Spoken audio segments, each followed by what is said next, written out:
Hello again, Chaminade family.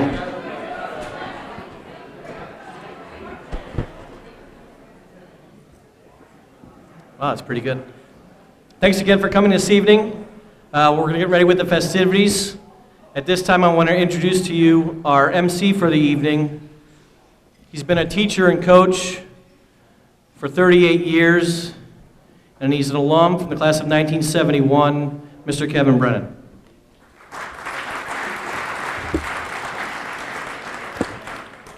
Thank you. I'm so glad to see everyone here tonight. This has become one of my favorite nights at Chaminade. Tonight we're going to honor several men who have contributed greatly to our athletic program. And each of them has a very unique story. When you leave here tonight, you will say, wow. We're going to learn things we didn't know. And interesting thing, last year, I went down to the Kirkwood Hall of Fame. They do theirs every 3 years, and they actually induct about 40 or 45 people into their Hall of Fame. I kept telling Pud, I think we got to put more in every year. I came away from that and I realized every one of those 40 people down there had a great story, but by the end of the night, you couldn't remember it. So I think we got a unique format here. We induct 8 or 9 individuals every year and one team, and you're going to walk away tonight and, again, just say, wow. Our first inductee tonight is Leo Granger. Leo was actually the second lay teacher in Chaminade history. Leo came to Chaminade in 1924. He was born in 1898, and he went to the University of Vermont. Now, as you can imagine, we're going through yearbooks and we're going through old records to try and find out what we could about Leo, but he actually was the first lay coach in Chaminade history. From 1924 to 1931, Leo coached the football team. During that time, his record was 30-27-3. Just to give you a little breakdown, 1924, 4-3-1. 1925, 3-3. 1926, 2-5. 1927, 3-4. 1928, 5-2. In 1929, they were 8-0, undefeated season. Strangely enough, during that 1929 season, the Red Devil made its first appearance in Chaminade history. Now, we're taking a leap of faith here, but we have to assume, since Leo was the coach of the football team and the Red Devil became the mascot, that he somehow had a hand in that. And as many of you know, after those years, those early years, the Red Devil kind of disappeared, and Don Ohms reincarnated it when he came to coach football here, and we all know what the Red Devil means to us now. So, with a leap of faith, we think that Leo probably had something to do with the Red Devil as the mascot. He finished up 1930 at 3-4. In 1931, he was 2-6. At that point in time, he moved on for reasons we're not sure, but it seems as though he seemed to get a better job because he surfaced at the Dewey School in 1945. From 1945 to 1955, he was actually the principal at the Dewey School. So Leo was very instrumental in Chaminade history. And because of that, and because of his coaching early on as a lay teacher, we inducted Leo into the Hall of Fame. If we give him a big round of applause.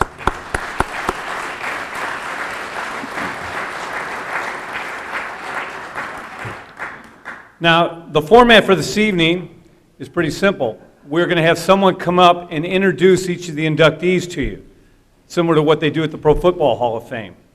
So tonight, our first inductee, Ron Hobbs, had asked one of his good friends and ex-coaches, Craig Tapperson, to introduce him to you. Craig has had some illness, and so Ron asked me, and I am quite honored to introduce you to Ron Hobbs this evening. Ron was a diver. Swimming and diving are a team sport, but let me tell you, they are really an individual sport. We take all the individual performances and put them together for the team effort. Ron was a diver. Ron came to Chaminade in 1985. When we first got him, when he first walked into the pool, I knew he was pretty good. Little tiny freshman kid, he could dive, better than anybody I had seen in a long time. For 4 years, Ron dove for Chaminade. During that time, in one class, not multiple classes, one class, diving against the best of the best, he finished third as a freshman, first as a sophomore, second as a junior, and first as a senior. Had it not been for a slip of the board his junior year, he was second by a point and a half. He would have been a three-time state champ. In his junior and senior year, Ron was an All-American, and that was a hard thing to do because for a diver, we had to send in a tape of him diving, and then it was analyzed by a panel of judges, and they picked the top 25 in the nation from that. So he was an All-American diver his junior and senior year at Chaminade. From Chaminade, he went on to Arizona University, where he had a stellar diving career. During that time at Arizona, he participated in the Pac-10. His senior year, he was the Pac-10 champ. Actually, his senior year, Arizona was 4th overall in the NCAAs, and he was their leading diver at that time. His senior year, he was first in the Pac-10 on the 1-meter board. After getting out of Arizona, Ron got his law degree, became a successful lawyer, but wanted to get back into diving. So he started the St. Louis Diving Club with his friend Craig Tapperson.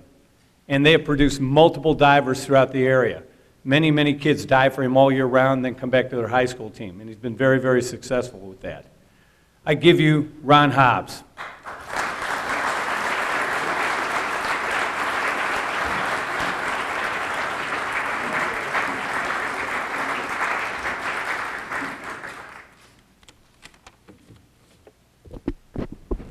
Thank you very much, KB.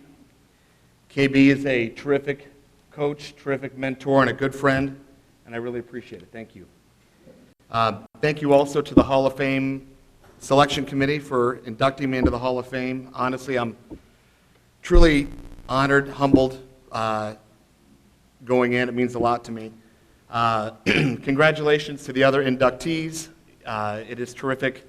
I've read about everyone here tonight, and it's terrific, being part of this group. Really appreciate it. I do have some people I want to thank to begin with.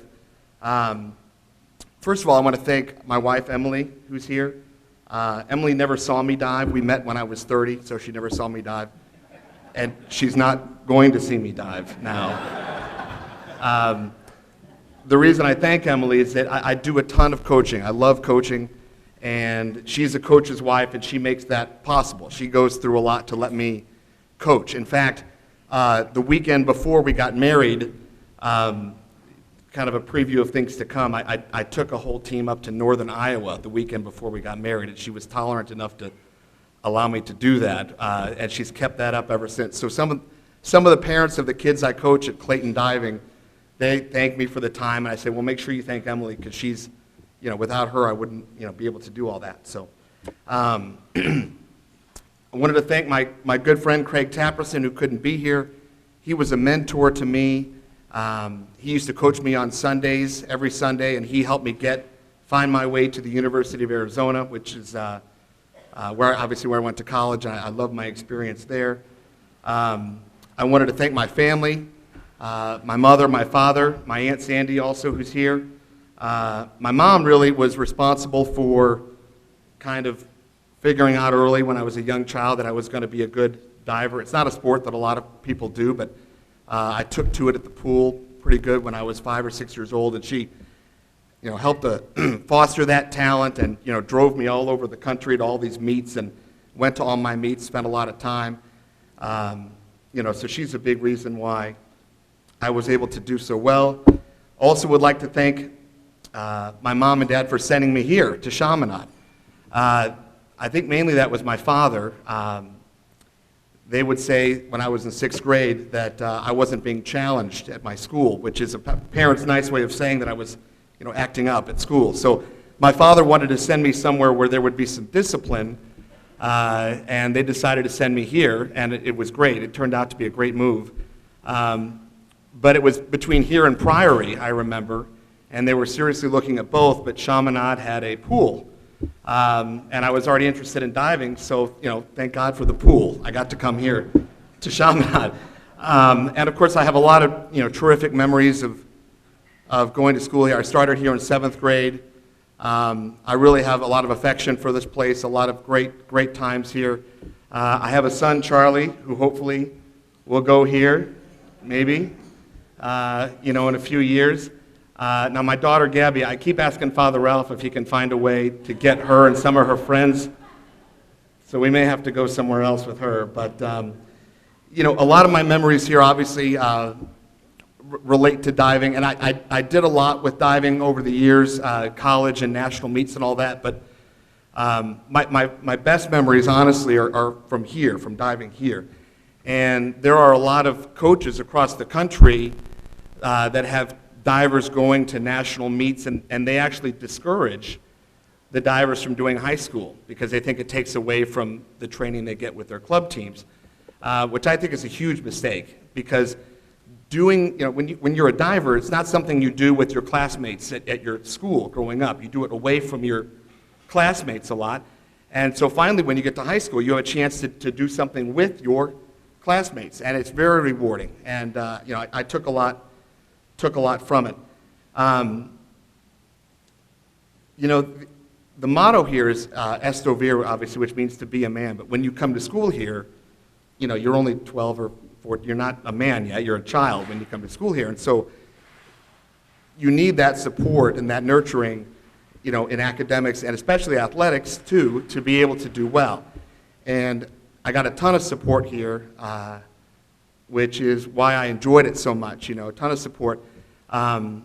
My teammates, my swim team, diving team, there were a big group of us, and those guys were terrific. I still can think back to my senior year at the state meet, and you know, the Chaminade guys were the loudest. They were up, I can picture it, they were up in the top bleachers and just screaming their heads off after every dive. It was great.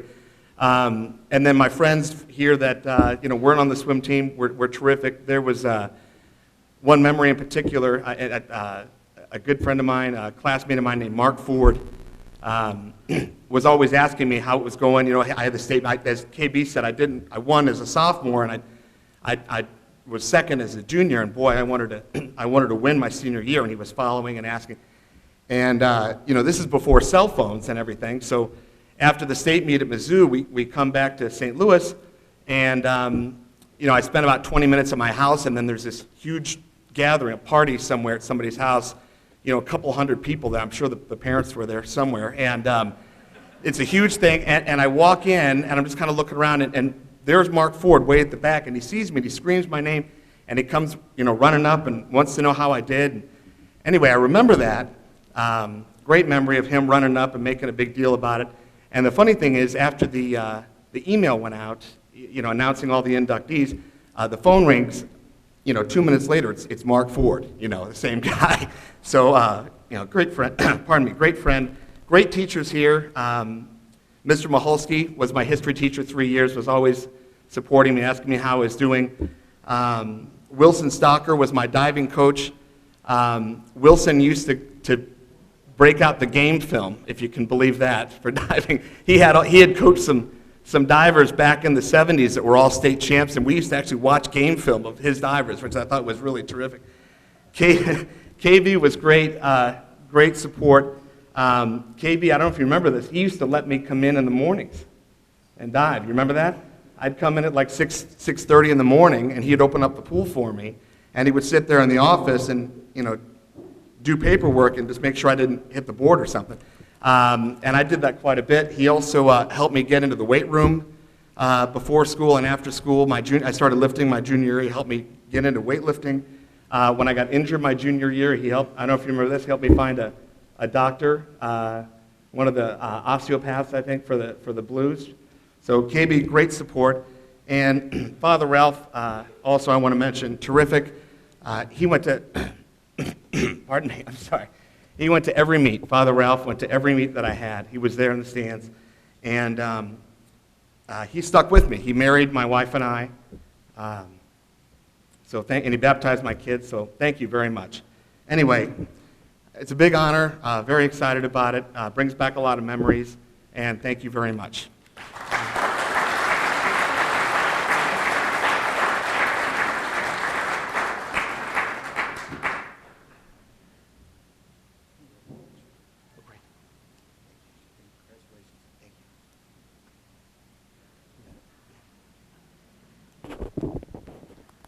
Ron talks about game films. When I used to film him for his All-American thing, great big camera, great big cassette, you know, you got this thing on my shoulder. Now I find out they got these iPad things now you can take film with. I don't know how to work them, but apparently you can do that. So Ron, we can do it a lot easier now. Our second inductee, or third inductee tonight, is Mr. Jim Kallmeyer. We're going to ask Mr. Jim Krismer to come up and present him to you.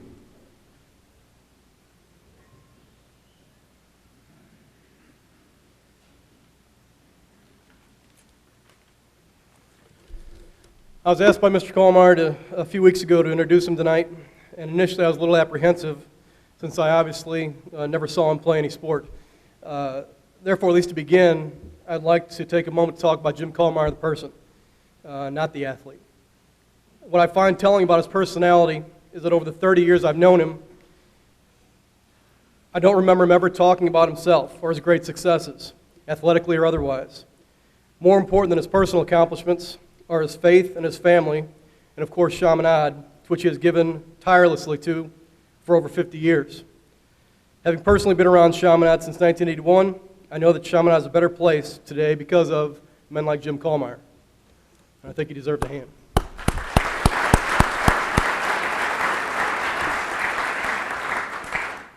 As far as his athletic career, he played a variety of sports at Chaminade, including football and basketball. I don't think he's being inducted for his basketball career because he said last night at dinner that he holds the record for the longest shot. He was playing in Juergens, we'll say 1950 or so, and took a shot on the basket on this side, missed the basket, out the door, across the road, and down the hill. So I don't think that's why we're here. But anyway, he did, however, excel in two sports, soccer and baseball. In his first year playing soccer, he was named to the first ever all-district team and to the high school soccer league all-star team, two awards he would win the following year as well. He was also named captain in 1952, I think, of both teams. However, his true passion was baseball, where he led his Chaminade team to the Catholic League Championship in 1951. He would go on to be co-captain of the St. Louis University baseball team, and during his senior year was asked to come to spring training with the White Sox in 1956. Unfortunately, he was drafted by the Army instead of Major League Baseball, and by the time he returned home from the Army, he had a family and made the decision to give up baseball. Several years ago, his excellence in the sport was recognized as he's inducted into the St. Louis Amateur Baseball Hall of Fame. I'm honored to introduce not only an outstanding athlete, but a great man, the 1952 athlete of the class, Mr. Jim Kallmeyer.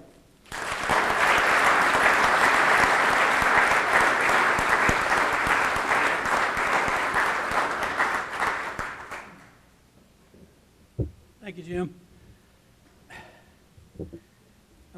When Jim Podolsky told me about this honor, I guess my first question was, what should I talk about?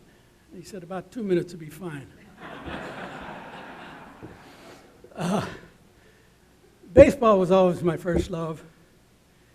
At that time, Chaminade, between the end of football and the start of baseball, they had three choices. You either played basketball, you played soccer during the middle of winter, or you hit boxing. And I was never too thrilled about soccer because I couldn't see running around on a frozen field, a jersey and a pair of shorts in freezing weather. And I had never played basketball, so I thought, I'll give boxing a try. I was KO'd in the second round. So the next year I thought, well, I still didn't like the idea of soccer. So I thought, I'll give basketball a try. Brother John Hogg was the coach. I had never played basketball before. I spent most of the season on the bench. And I think with the story that Jim told about his, my holding the record for the longest shot in the old gym still holds. But Brother John told me, he says, I'd like to talk to you next year about basketball. And I thought, well, maybe I wasn't as bad as I thought. So after the season ended, he came over and he says, you know, about basketball next year, he says, why don't you give soccer a try? So I did, and it turned out well for me. But baseball, of course, was what I loved. From the 6th grade on, they started forming a team. And they asked everybody what their favorite position was and so forth, and nobody wanted to catch. And I thought, this is my ticket. I just got to say that I'm a catcher, and I've made the team. So that's where it started, and that turned out pretty well, too. But thinking back, when Jim told me about the award, I started thinking about it, and I thought, what if somebody came to you now and said, let's go back to 6th grade or 5th grade and do it all over again. This way you can call your shots. Anything you want to change, you can change. But you're in charge. And it didn't take me long to figure out I wouldn't change a thing. It was the best time I've ever had. I had good coaches. I had good teammates. I had good faculty. I had good classmates. Some of them are here tonight, and I really appreciate them coming. But the staff, everything at Chaminade, I wouldn't change a thing. And I just want to say thank you for the memories, and I'll keep them a long, long time. Thank you.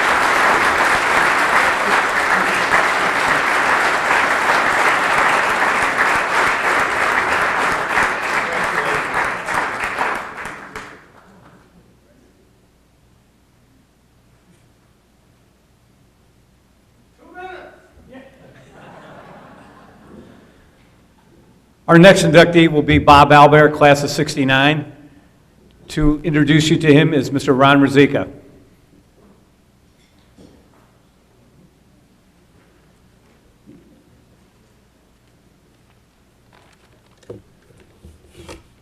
Bob asked me a couple weeks ago to do this. Just so you know, I am part of the class of '69, so Bob and I go back a long way. I got to know Bob freshman year. We played football for 4 years, played basketball 1 year, and Coach Risch asked me if I was interested in soccer, just as this gentleman said, and then I eventually moved on to soccer because they were afraid I was going to break the backboard. But Bob was just unbelievable. The 3 sports that he played, the intensity was unbelievable. His current accomplishments is he's married to a beautiful wife, Sue. He's got 2 daughters that are married. My wife is jealous because I got 3 daughters that aren't. So, but I think that's amazing. Bob is an attorney, but we're not going to hold that against him. But his accomplishments, and I forgot that Bob did all this, and it was interesting just reading the accomplishments. He got letters in all 3 sports for all 4 years. In baseball, he was American Legion All-Catcher. In basketball, which was his biggest sport, he was first team All-District, first player from Chaminade to make the All-District team. First team All-Independent, honorable mention All-State.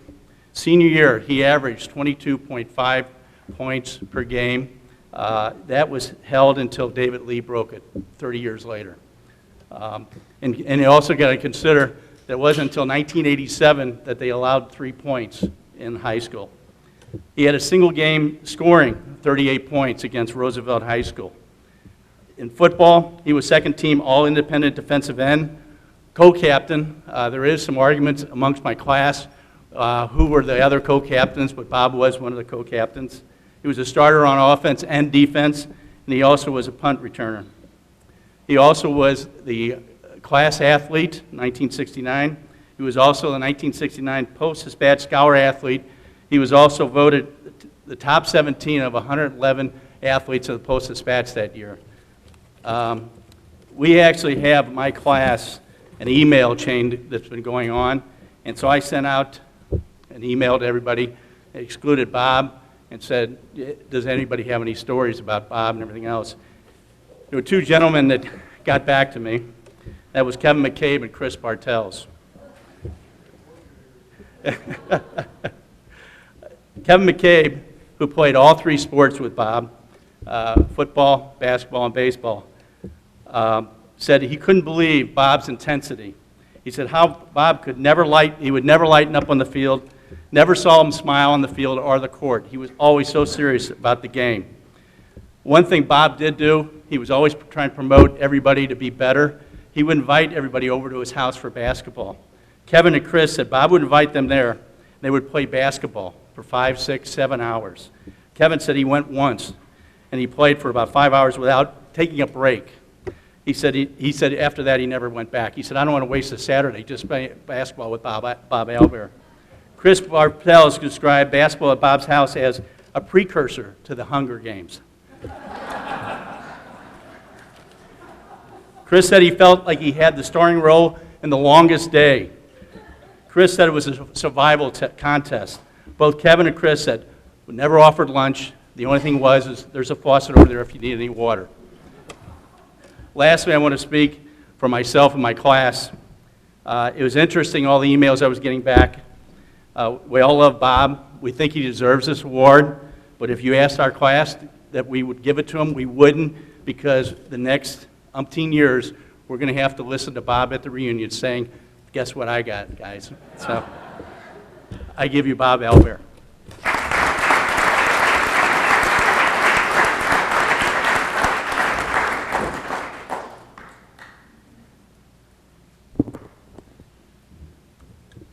Thank you, Ron, I think. My buddy Chris Bartels was not going to be here tonight, but unfortunately he found a way to be here tonight. I want to thank Jim Podlowski and the committee for choosing me. This is quite an honor. I don't want this to sound like the Academy Awards where everyone comes up and says the same exact thing, but I would be remiss if I didn't think my mother, my father, my dad's not with us, but my mom was, like a lot of the parents of all the kids who played here, responsible for taking us to games and practices and showing up for all the games. I also want to thank my teammates, guys like Ron. Ron and Gavin Woolley. Gavin was an all-state center on our football team, and I played team sports. That means team.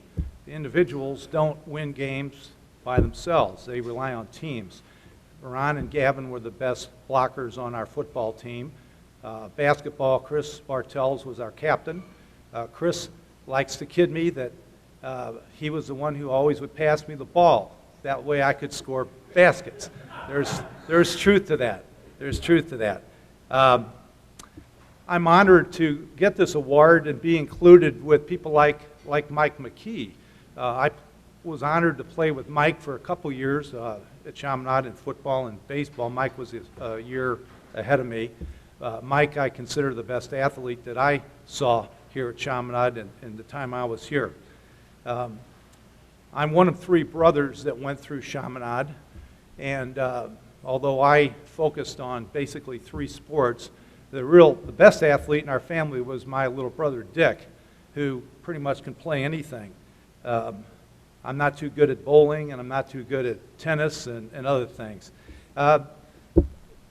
This is an interesting situation. I'm accustomed to speaking in public, but normally when I'm talking to a jury, I'm talking to them hoping I might win. It's kind of nice to come up knowing you've already won before you say anything.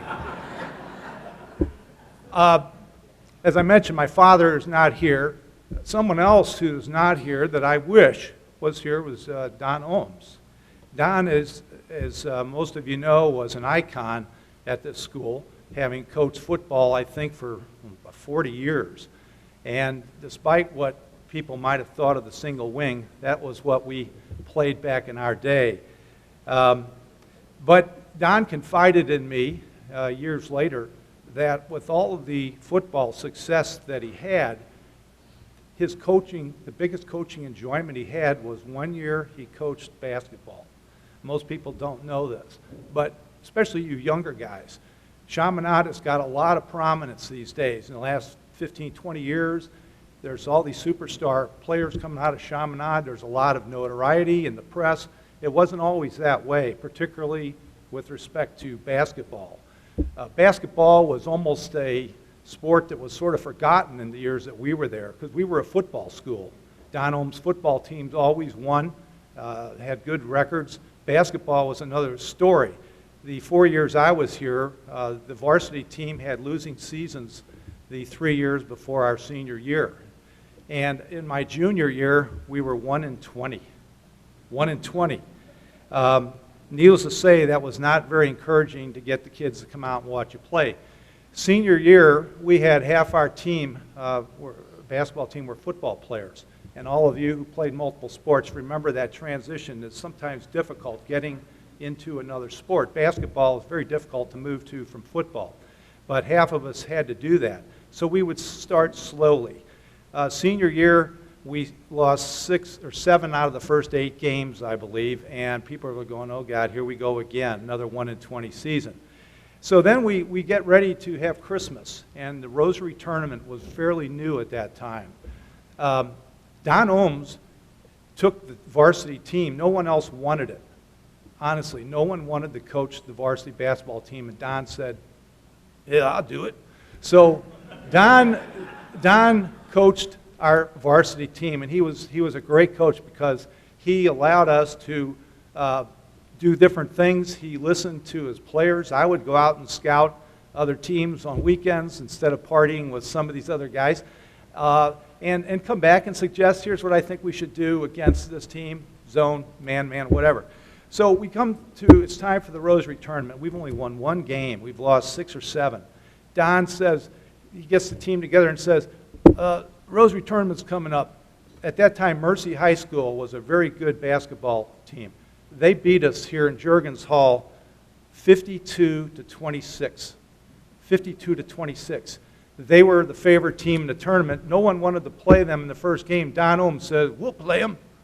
So we all looked at him like he was crazy. Why do we want to play these guys? They're going to smoke us again. But he said, look, we're going to practice hard. We're going to work out a scheme to beat their full court press. And we went on to beat them by 19 points. 81-62, I think, was the score. We went on to win the Rosary Tournament, which had not been done by a Chaminade team up to that point, and went on to have a very good year. I think we ended up 14-10 for the season.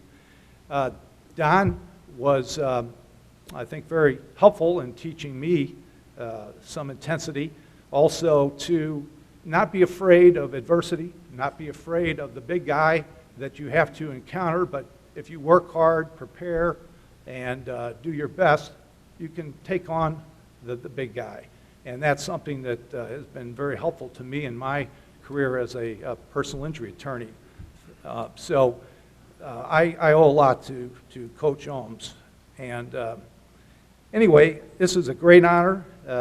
I'd be remiss if I didn't thank my family, friends for being here. Great as an honor as this, there's still better honors to all of us. Next month will be 40 years of marriage to Sue. We've got another grandchild ready to be born in the next hour or 2. This will be our 4th, so we're blessed. Anyway, I know I've gone a little more than 2 minutes, but anyway, it's a great honor, and I thank you all very much.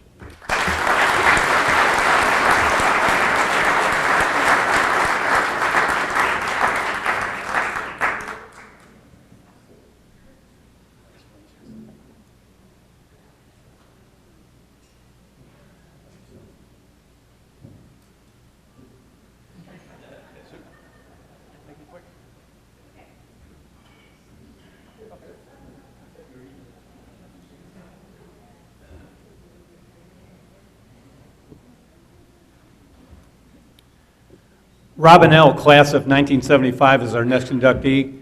To introduce you to him is Greg Mullen.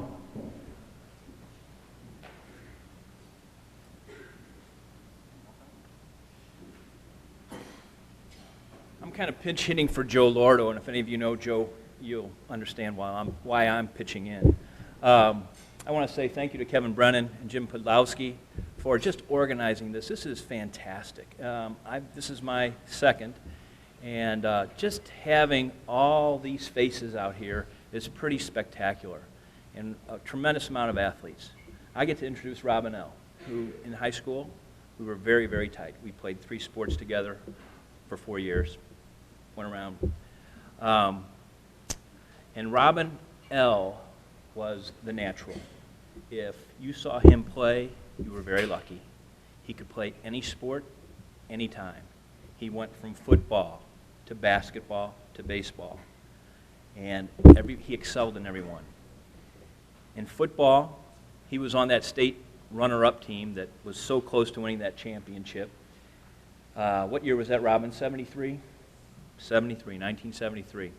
Seems like yesterday to us. And he was the only sophomore on that football team. In that day and age, it was kind of the magical years of Chaminade, at least that's the way we like to think of it. McBride had closed, Augustinian had closed, and for some reason, Coach Ohms got the best athletes from both those schools. So Robin, as a sophomore, it wasn't typical for a sophomore to make the varsity, but he did. In basketball, Robin L. helped make it a basketball school. Before Robin came, as Bob was alluding to, we didn't win too many games. When Robin came, we started to win a lot. And you know, good players make good coaches. And he was one of those guys that was just really, really special. In baseball, he made the baseball team as a pitcher as a freshman. And he's tremendous amount of honors in the state and the district and all that sort of thing. He didn't really care. I mean, he was the natural. He didn't play golf in high school. Now his handicap's about a 3, and he's had 2 hole-in-ones. He picked the sport up really late in life. He is a really special person. He's a great leader in business, as a sales manager at his company, and he's been there forever, very loyal person. Dora, his lovely wife, was telling me that they're not very wealthy right now because they just had a daughter getting married. But so any donations he'll take. But he's got a lovely daughter, Katie, and Stephen, his son, and just a great family man, a wonderful person. But if you got to see him play, count yourself blessed. In this day and age of the internet, when he was in 8th grade, he would have been all over the internet. Robin could score as many points as he wanted to in basketball. He was fantastic. And as a pitcher, he just had control, power, speed. He was dynamite. And as a running back in football, he was virtually unstoppable until he had a knee injury. I think that was junior year. Was that junior or senior year? Senior year. And that was very unfortunate. But what an athlete. And if you got to see him play again, you were blessed, like I was. I got to be around him for 4 years. It was wonderful. I give you Robin L.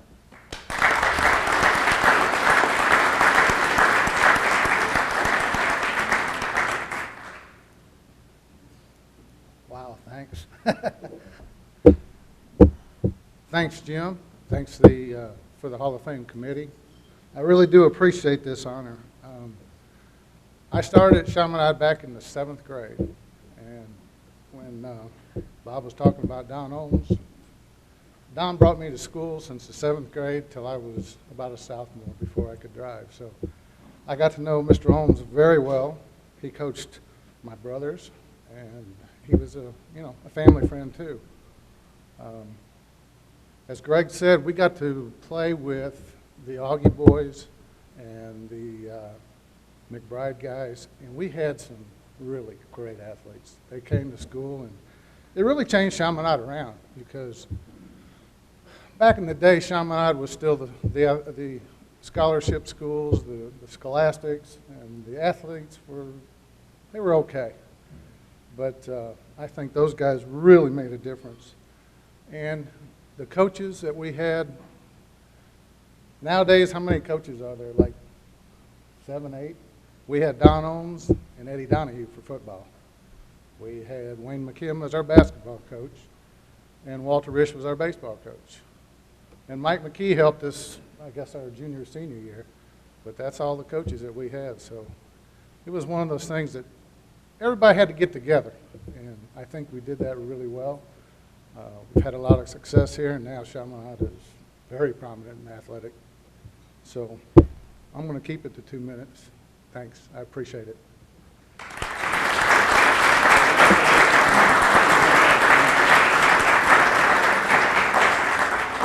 I had elbow surgery. I might be coming back to pitch.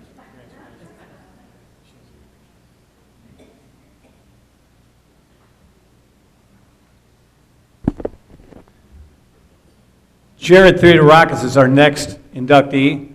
To introduce you to Jared, his father George will take the microphone.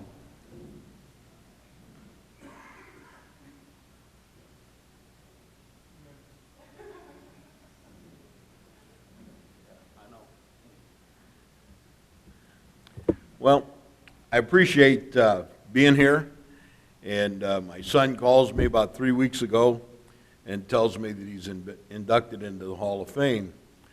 So I immediately call Chaminade, and I ask Mr. Podolsky, or more affectionately known as Pud, how much time I have.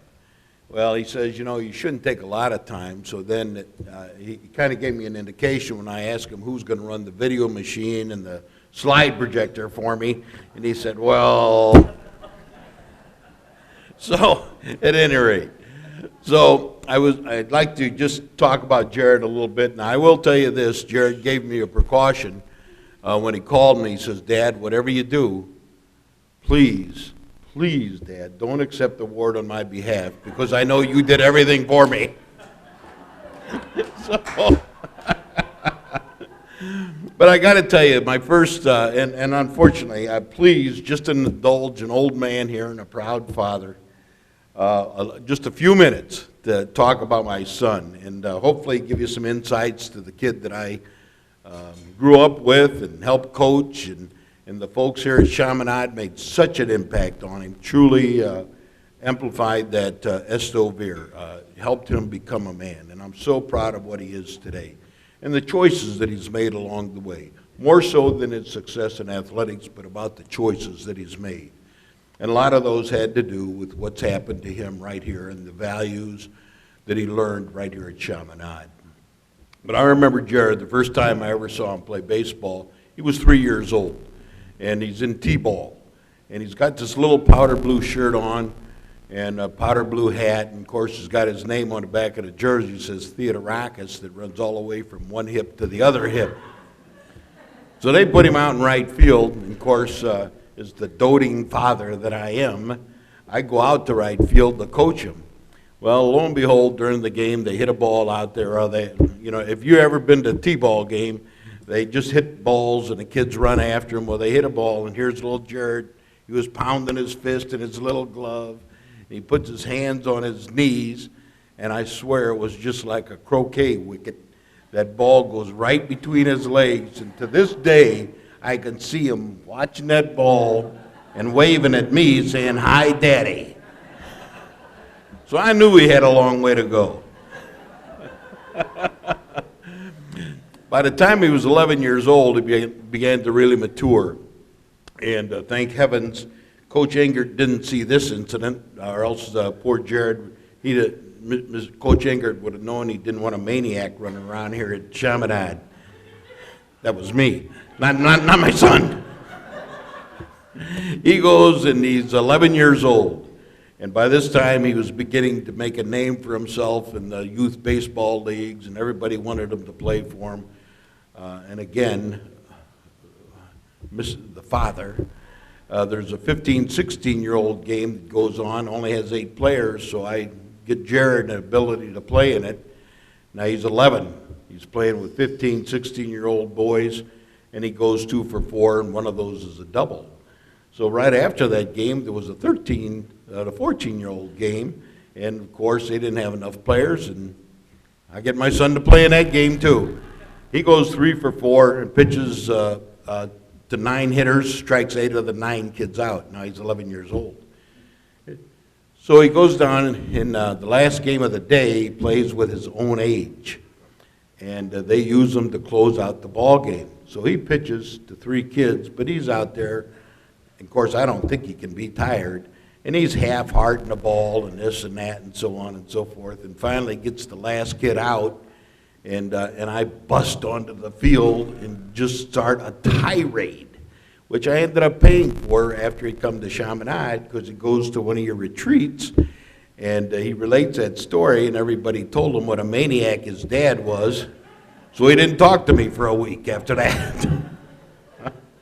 But as time goes on, Coach Engert saw him come to a couple of his ball games as a 6th grader, and we wanted our children in a Christian environment.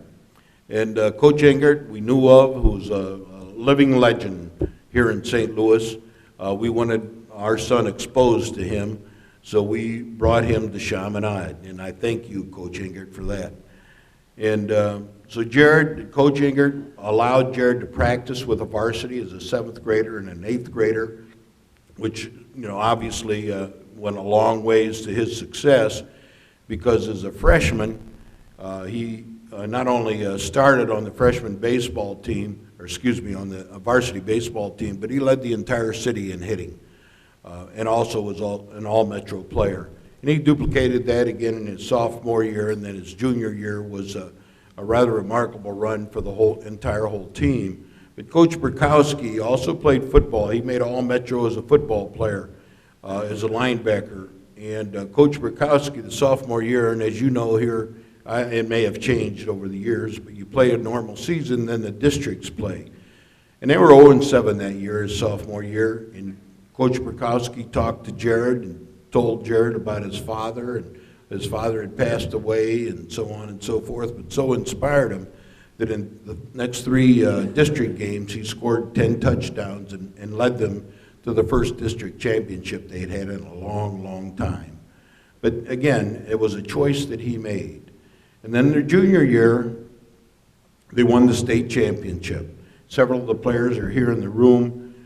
And Jared, in the championship game, he was a one-man wrecking crew. He went 2 for 3, drove in 2 runs.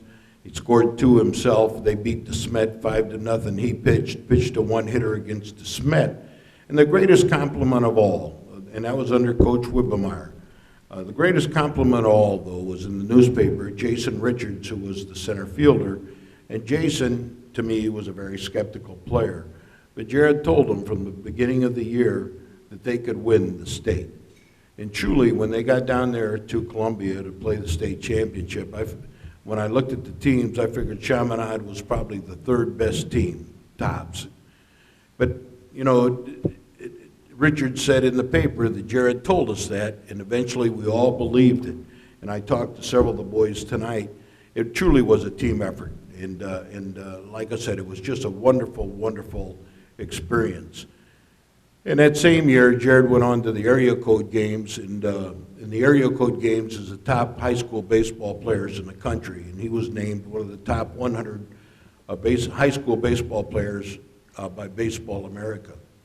And so like I said, we were extremely proud of him. A lot of major league scouts were on him.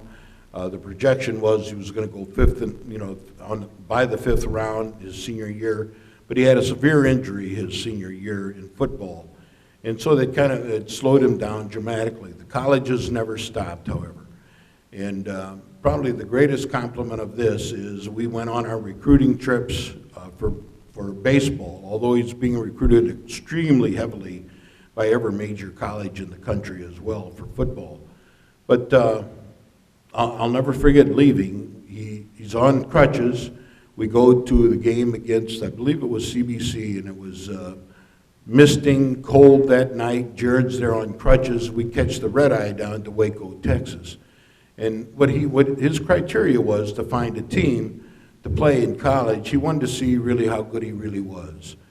And so that was his first criteria. The number 2, he wanted to be on a team that had the potential to go to the College World Series year in and year out. And then finally, he wanted to play in the South. So we get up that Saturday morning. Like I said, it was a miserable day here in St. Louis. And we go to Baylor. They got this beautiful stadium being built. It's a miniature Texas Ranger stadium that ultimately became the #1 facility in all of the NCAA. But it's 95 degrees, beautiful blue sky. And all the players are out there playing. And they talk to Jared. They make him a substantial offer. And literally, he gives them an oral commitment that very day. And to his credit, several weeks later, the Harvard coach came, talked to us about him coming to play football at Harvard. No charge. They would take care of all that. And it's an unprecedented opportunity. But to Jared's credit, because he already gave his word to Baylor, he went and goes on to Baylor to go to school. Had a wonderful career there. His junior year, he led the Big 12 in strikeouts. He was 7th in the country. He was the National Player of the Week. He pitched and I just back up here and share his, he pitched against USC, who was ranked 5th at that particular time, and he carried a no-hitter into the 9th inning. He had 2 outs, 2 strikes on the hitter in the 9th inning, and throws a changeup. The player half swings. And again, this is one of those moments that you can see, and the home plate umpire signals down to first base to see if he swung, and at the same time, there's a helicopter going overhead, and the first base umpire has got his head straight up in the air watching that darn helicopter, and of course says he didn't swing. The next pitch, he hits a squibbler through the infield. He ends up getting a one-hitter in that particular game, strikes out the next player. But he became the National Player of the Week for the entire country that particular week. Like I said, went on to lead the Big 12 in strikeouts that year, as well as being named an All-Big 12 player. He was drafted by the Brewers that year, and we went on to Cape Cod that year, where they take the best college players in the country, and you play in the Cape Cod League. We show up, he pitches, and he's throwing 90-some-odd miles an hour. He strikes out 8 or 9 kids through the 7th inning. He's really on it. We go to dinner that night, and the White Sox call him and offer him $100,000 if he'll sign on the spot. But again, because the Brewers had drafted him, he felt obligated to go back to the Brewers. And after his senior year, he finished, well, he hurt his arm his senior year, so he had the red shirt. He tore a labrum in his pitching arm, and he came out his senior year and played, was named the captain both junior and senior year, and he went on to play for the Brewers. And with the Brewers, he played, went to Helena, played in Class A ball there, come home, and at the end of the season was 2004. And Peter Angelos, the owner of the Orioles, was forming a baseball team for Greece, because Greece didn't have a baseball team. Well, Jared was one of the Greeks that we were qualified and ultimately made the team to go play in the Olympics. So we go to Greece, and he pitches against the #1 team in the entire world, Cuba. One hits him through the 7th inning, and he's truly has major league stuff that particular day. They end up taking him out after a walk or two, and they end up losing 5-4. But it was a wonderful honor that we were over there in the Olympics and had that experience, and Jared had that experience. We come home a couple of months later. My wife is diagnosed with cancer. I'm traveling all over the country, and Jared gives up the opportunity to go back to spring training. He chooses to stay home with his mother. 9 months later, she passes away, and by that time, Jared had gotten a job with SmithKline Pharmaceuticals, who's the 2nd largest firm in the entire world, and pharmaceutical firm. By the time he's 28, he's a division manager, the youngest division manager in the entire history of that organization. And just recently, he's been promoted to the Deputy Director of Compliance, which ultimately will lead to a Regional Vice President role, which again, he becomes the youngest guy in the history of that organization. I'm a pharmaceutical guy, so I understand what all that means. But the point is, he's had a lot of rewards, a lot of success, but really what has been impressive to me is the man that he's become and the choices that he's made through life. And to that end, I'd like to just read you an excerpt out of the dash that I talked to him about. And these are the things that, as time has went on, what really has impressed me. We do not choose to be born. We do not choose our parents or the country of our birth.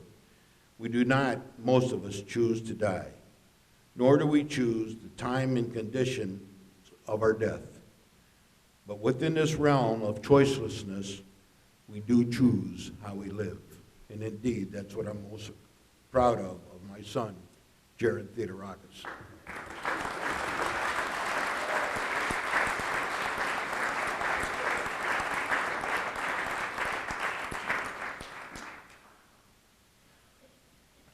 Appreciate that, Dad. And you can kind of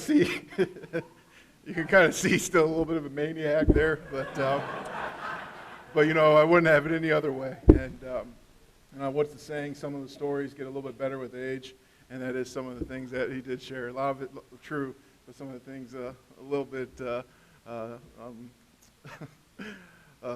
little bit maybe a little bit too much. Or there with 10 touchdowns in the last 3 games or whatever. But anyways, first of all, Jim and the Hall of Fame committee. This has been a great honor. Finding this out about 3-4 weeks ago. Didn't know this was going on at Chaminade, and I think this is such a wonderful event because we have so many great athletes walking through these halls and coming back and kind of thinking about the memories that we've had here. It's been, I'm the biggest guy here, I'm gonna cry.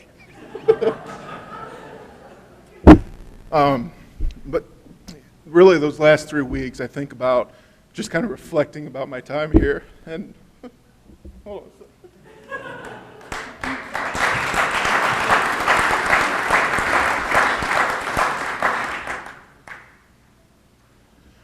And I think about, some of the things my dad shared as accomplishments and everything, and that really this one is really the most special because there is so much time here.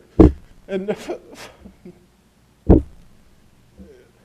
I think about the great times and seeing familiar faces and some of the great studs that we had on that 98 baseball team, and really about being a team and success on the field. But really what was most important when I was thinking about this was reflecting about my time at Chaminade, about really when I walked in through these doors and was just a young kid. Oh my gosh. Anyways, and a young kid, and that the sports and everything, the experiences with that was fantastic. But really what was most fantastic was the people here that I see today that really influenced me to become that kid to a young man when I left Chaminade and still today. And so, even though I'm going inducted into this, there's a lot of people that helped along the way. Okay, I'm done. And there's 3. Man, I can't believe it. I cannot believe it. But there was 3 that I would really like to highlight. And as my dad said, Coach Lee Engert came here on a 6th grade baseball camp, and a punk little kid that thought he knew a lot about baseball, and go to that camp and maybe said something to Coach Engert that maybe showed how much I thought I knew about baseball. And let's call it what it was. Coach Engert jumped my ass and taught me a little lesson there, and I went off and was upset, went home, told my mom about it, and my mom told you know what, maybe you should keep your mouth shut and your ears open and listen, because, and that's what I think about, reflecting on this time as a lesson that I've taken forward from that moment, Coach Engert, thinking about, that it's okay as a man, that if you don't know everything, there's always going to be someone that knows more about certain things, be better at sports or events than you are. But if you're able to go out there and keep your mouth shut, ears open, and learn from those people, that's truly becoming part of a man, and be okay with that you don't know everything. And Coach Engert, I appreciate that one time drove my butt, because I still have taken that from this day, and it's helped me. I also think of a gentleman that I asked to come here, couldn't make it, was Coach Borkowski. I swear, my dad and I didn't talk about people or this. I just really did say, hey, keep it, try to, 3 minutes, keep it, under control. And he didn't listen to that, but we didn't talk about content or anything. But I think about Coach Borkowski, and I think as a man, when I was thinking back and reflecting of my time here, and as a man, one of the things that we have to decide is, what is our drive? What is our purpose? And one of the things, Coach Krismer, Coach Whitmire, every Friday before those games, we sat over there and prayed, probably not to get our heads handed to us, but after that, he always had a great inspirational message for us. Either it was a story, a quote, and one of those quotes I remember him talking about just was that about his dad, and sharing about why he did what he was. Not to sit here and teach or anything like that, but to have that effect on kids. To have that effect to see young men work hard and get better and be successful. And that's where earlier I started thinking about, what is my purpose? What is my drive? And I thank him for that, because that really stuck with me. And to this day, I've identified my drive to keep going and try to be as successful as I can. And then lastly, I'd like to recognize Coach Rick Whitmire. One of the things that you always did was hold me accountable, okay? I think about, you found out somehow or another that I was driving 90 miles per hour, got a ticket, And I think it was because I found out a lawyer that could fix my ticket here in Missouri, and one of the other teachers told you about it. And the thing was that I wanted to keep it from my folks, right? Didn't want to deal with the repercussions or anything like that, taking my car away, whatever. But Coach Wibbenmeyer said, you know what? You need to go there and handle those repercussions and tell your folks. So I go home, didn't tell him, come back next day. He asked me, did you tell your folks about that 90-mile-per-hour ticket? I said, I did. He goes, well, if you don't tell them by 6 o'clock tonight, I'm going to be giving them a call and tell them for you. And I think about that time when I reflected about you always held me accountable for my actions. And I think about as a man, as we go forward, is that you can go two ways. You can be that victim mentality and make excuses why this cop pulled me over, or make excuses, blame other people. But it really, what is more of in a better state is being in that place of strength and being accountable for your actions and taking responsibility. Because once you get above that line and accountable for the things that you have done, and you start working and finding solutions for those things. And that's what I did. What you don't know is I went home and told my folks that I wanted to see what 90 miles per hour felt like, because that's how hard I thought I was throwing. And so I got off a little bit easier. But but really, Coach Wibbenmeyer, I really do appreciate that your guidance, your leadership, every decision that you modeled, every decision that you ever made was led by your faith. And like I said, the biggest lesson I took away from you is holding me accountable for my actions and accountability. That's helped me today, and I appreciate that. And then the last couple things. When I sat there for the last 3-4 weeks kind of reflecting on this, thought about those lessons that helped me come in here as a child, as a young kid, and leaving as a man. But the other thing, too, what I really, really appreciate about this honor is that even though my name's on this, okay, it's really my family's name should be on that, the Theodorakis family. Because if I didn't have that foundation, that core, I wouldn't have ever been up here, okay? And so I want to thank my family. First, Dion. If you ever were at some of our games, she was always there pulling her kids around with them. She's 9 years older than I am. But she was always there, and probably because she was yelling at the umpire, yelling at other players, yelling at me, and then also sometimes she doesn't understand the volume of her voice, and so you could sometimes hear her gossiping in the stands too. But the other thing too, Dion, is that how much I appreciate is that through it all, you've been what I would say my mental escape, that I could always pick up the phone and call you, talk to you, nothing about sports, nothing about school, nothing about work, politics, if there was, college experiences, anything like that, you and I could just talk forever. And I appreciate that, and I love that about you, and I love you. Thank you. And I think about my brother, Jason. He's 3 years younger than me, went to Chaminade. I was never, into this stats that much or anything like that. But my brother was. My brother was my personal little statistician. When I was a junior, he was there as our statistician on the national or the championship baseball team. He was there for the football games, always telling me, hey, if I go 3 for 3 this game, my average would be this. Or if I always thought the funniest thing was his way to motivate me when I was playing running back for the football team. He would tell me, kind of artificially put low how many yards I was gaining when I was running, because he thought if I wasn't over 100, he thought I would run that much harder or something like that.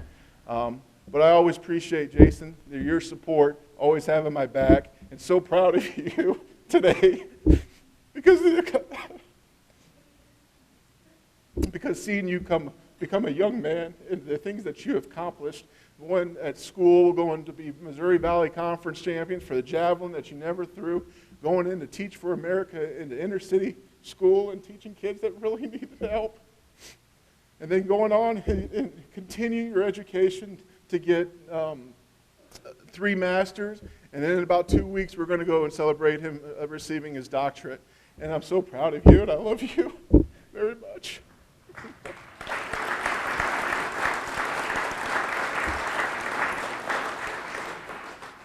And then lastly, I got to go to my maniac dad, all right? Really, truly my personal coach through it all. The first one hit me ground balls from hours on end, throwing soft toss, being my catcher when I wanted to pitch, and really helping me through it all. The biggest thing, too, though, Dad, is that you just were always my biggest advocate. even though what I would consider walking out on the field as constructive criticism. But on the other hand, is that you always had me believing that I could be the best. I could always accomplish whatever I put my mind to. And still, what I love, Dad, is that still to this day, you're still my personal coach and still my biggest advocate in the same kind of work that we did. You know, and it's great to know that I have someone in my back pocket who has all these salesman tricks that I can go and talk to and help me be successful. And I know probably people will walk away here thinking, holy smokes, that guy was a maniac. But I would also say that I've never changed anything about it, man. Because you know what? I look at you as a Hall of Fame dad for our family and leader of our family, and we're very proud of you and what you have accomplished. And the best thing about it is I think about you were able to be so successful, but you really, I thought, were a full-time coach for Jason and I all through those years, and I wondered, how were you doing what you were doing? And I think you're the perfect definition of working smart with your job, right? And then lastly, one person that couldn't be here, and that's my poor mom, my sweet mom, almost 9 years ago, passed away. And the biggest thing I think about is how proud she would be for Chaminade giving me this honor, and really for my family to have this honor, and know that she's here, that she sees this. And everything that I try to do is to know that how proud she would be. And know my nephews that are here, Luke, I also have a niece and another nephew, Noah. But Luke, know that Mima sees you and is proud of you.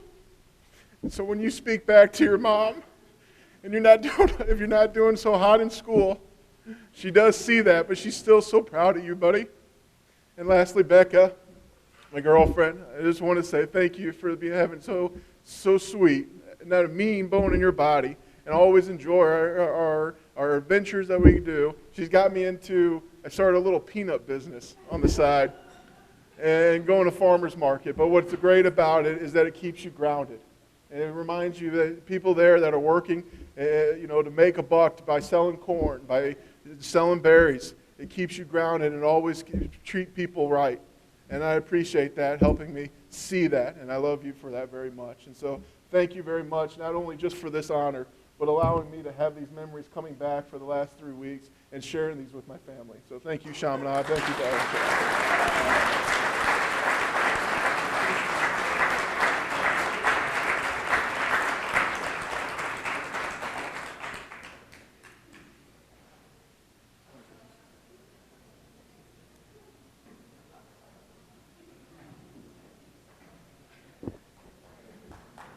Our next inductee from the class of 2003 is Aaron Thompson.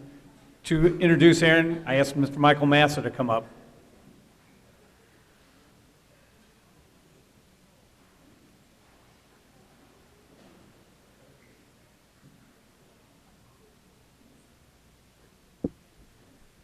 First of all, I'd like to congratulate all the inductees. It's always nice also to see alumni, young and old, come back. Old parents, well, not old parents, parents who I met, correct, sorry. My parents are old. It's just good to reconnect because, as I'm sure they would tell you, there's something about the place. And when you get back and you have an opportunity to tell the old stories again, it's always good. I do also want to let you know, I mean, historically at banquets, I'm oftentimes accused of going over time, and when I talked to Aaron initially about this, he did in fact give me much of his time. So I want you to know that he's volunteered to let me talk, and he's only going to be up here for about 30 seconds. But it's not true at all. It's interesting because Aaron did ask me when we talked initially. He's a very humble person, and I am part of the committee. I remember back 4 years ago when we were talking about doing this with the first class. Don Olms, Mike McKee, who were both in the first class, those were kind of no-brainers. Anybody that's been in Chaminade, I mean, you hear when people get up and start talking that those two definitely belong. But I remember sitting at the meetings thinking to myself, we're throwing out names, we got people who had mailed in names and all this stuff. I'm thinking the number 12 is the number that I remember. And Aaron played varsity or earned varsity letters for 12 sports. And I'm not great at math, but I know that if there's only 3 seasons and for 4 years, that's about the most that you can get unless somehow you work some deal where you can play 2 sports in 1 season. And as a coach of 3 sports myself, that's kind of a dinosaur kind of a thing now. You don't see that very often anymore. When you do see it, actually, seldom do you see it where that particular participant is not just a player on a team, but is a significant contributor to the team. And Aaron was from the fall of his freshman year. He actually started the fall of his freshman year with me on B team, and then eventually, I think I texted Vader.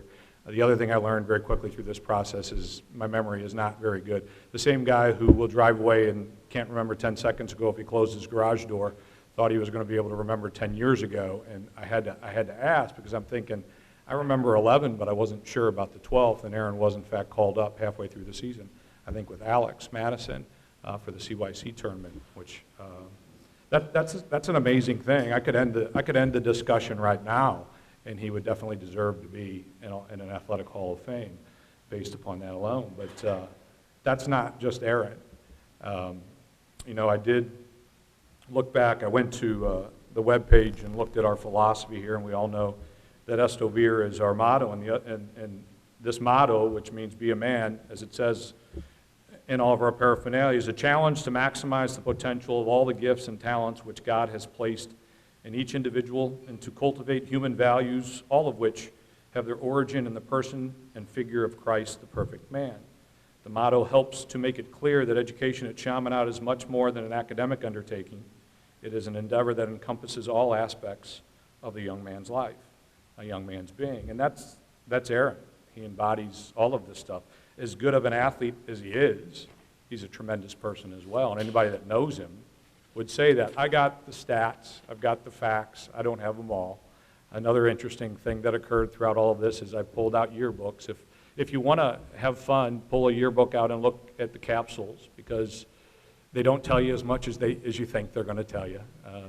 You're going to find out whoever wrote it, whoever wrote the capsule for that particular sport, for that particular year, was really, really good, whether he was really, really good or not, because he's going to be mentioned in there. But I'm trying to find out all this information because I really don't know. I know Aaron was all Metro a lot. You're not as good of an athlete as Aaron, but I do know that he attended Chaminade from grade 8 through grade 12, played soccer from grade 8 through grade 12, played hockey from grade 8 through grade 12, played baseball from grade 8 through grade 12.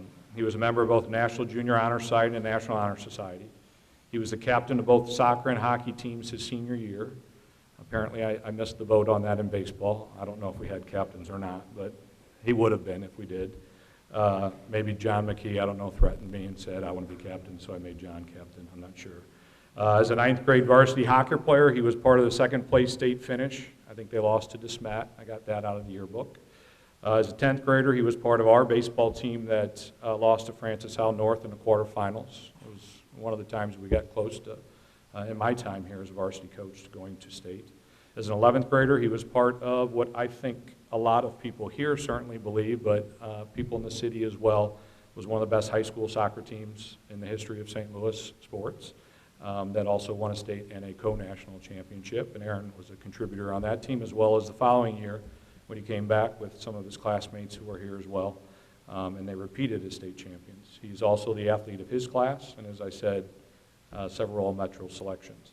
Upon graduating in 2003, he continued his academic and athletic prowess at Butler, where he played soccer for 4 years and walked on and played baseball for 3. So he continued what is an exceptional trait to play more than one sport at a high level. He earned both an undergraduate and master's degree from Butler in accounting. He's a CPA and currently works as an audit manager. He's heavily involved in community activities as well. Focus St. Louis Emerging Leaders Program. He assists in planning and organizing various fundraising and awareness events associated with Huntington's disease, and he's a member of both our alumni and ice hockey boards as well.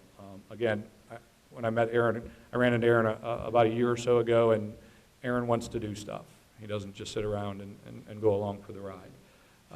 I certainly think it's also important to note and I'm sure Aaron's going to get up here and echo this himself, but as we say in education, the apple doesn't fall very far from the tree.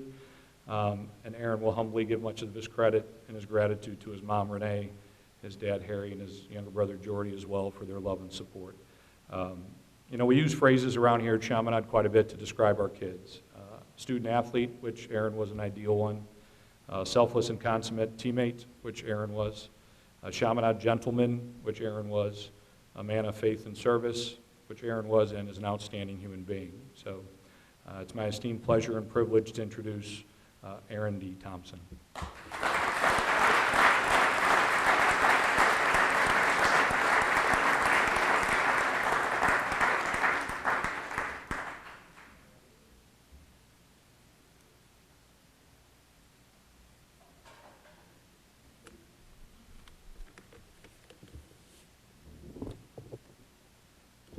Mook, thank you very much for the kind words. I appreciate it. Also, thank you to the selection committee and those who nominated me. Great honor to be inducted to the 2014 class with such well-deserved athletes and esteemed colleagues as well. So thank you very much. First and most importantly, I have to thank my Lord and Savior Jesus Christ. Through him, all things are possible. And all glory and honor is my Almighty Father's forever and ever.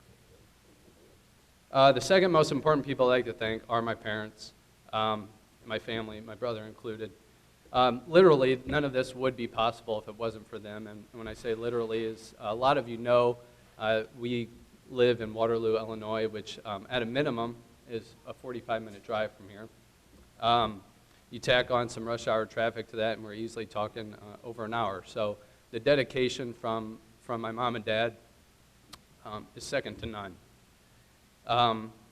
Not only the dedication to getting me to the practices and games, but also just being my biggest supporters and fans. And thank you guys very much, and I love you. To my brother as well, just being there with me through thick and thin. You know, I think back to, you know, when I say being there with me through thick and thin, I think back to some of the times that we went through, and Jared's talking about maybe his dad getting a little crazy at times, and I could say that too, but also, again, you know, being my biggest fan and supporter, but I think back, and me and my brother would be out on the driveway, I think that has more cracks and holes in it sometimes than Highway 40, and my dad be blasting ground balls at us in the driveway saying it's only going to make us better. So good times, good times. To my wife and my in-laws, again, some of my biggest fans and supporters. I started dating Christine back in sophomore year in high school, and she's been there with me, celebrating with me through all the good times and hearing me complain about those practices and games that didn't go too well. So thank you for that, and I love you. My in-laws, you know, treated me pretty much as a son since I started dating Christine back sophomore year. A lot of times I'd go over to their house and have to kill some time in between practices and games, and I'd go down the basement and sleep for an hour or 2 hours while the rest of the family would be upstairs going about their business, including Christine. So, you know, just let me just hang out at the house. I appreciate that. My classmates and teachers, and this was mentioned by several of the other inductees tonight, but you know, they made my time here at Chaminade such a special time, and it's just hard to put into words what it actually meant to me growing up. But I went to Butler University, and some of my best friends and college roommates there are from the Chicago area. And I try to tell them and explain to them how awesome Chaminade was and how such a good time it was. And they just don't seem to get it. But I honestly can say if I had to pick one to do over again, I would pick to relive my high school days. And then I can attribute that to my classmates and teachers for making that a special time. My family friends here that I met and grew up with, some of my high school buddies are my best friends today, and their families also played a big role in my life in my time here at Chaminade. Because as I mentioned, living so far away, I would have a lot of time to kill in between school and the practices and games, whether that be killing time before Chaminade practices and games or the club sports. But a lot of these families would take me in and, let me take naps at their house, raid their refrigerator, just hang out or whatever it may be. And a lot of those families are here tonight, like the Englishes and the Torettas and the Ropesons and the Ellingers and the Pachets. And then I can't forget to mention the Hinseys and the Croceys. Also from Waterville, Illinois, but just as dedicated as my parents in making sure that we got to everything that we needed to get to. You just can't thank our parents enough for that. And finally, I'd like to thank my teammates and coaches. Not only were the games, just an awesome experience here at Chaminade, but the practices as well. And that was because of the teammates and coaches just making it such a fun time. And some of those coaches are here today, like Coach Mo and Vader, just awesome people to be around. And the hockey coaches, Finky's here tonight, and Mr. Buha and Matt Rubis, who aren't here tonight. Again, great people. And then my baseball coaches, Chaburis and Massa. I just couldn't ask for more in coaches, so thank you guys very much. And one person, and I can't talk about Chaminade without thanking, is he's not here tonight, but Mr. Fritz Clifford, who played a significant role in me coming here and finding out and learning about Chaminade, so I thank Mr. Fritz Clifford as well. And very quickly, I'm just going to touch on some of my greatest memories from each of the three sports. But hockey, I try to think back of what I remember most, and it's not one particular game or practice or something, but coming out of the locker room to the screaming fans in hockey is just, I didn't experience that anywhere else, but it always seemed like the hockey fans got a little more rowdy. If it was in closed space or what, them jumping all over each other, asking me to flip them a puck, in warm-ups or whatever it may be, but just an awesome experience.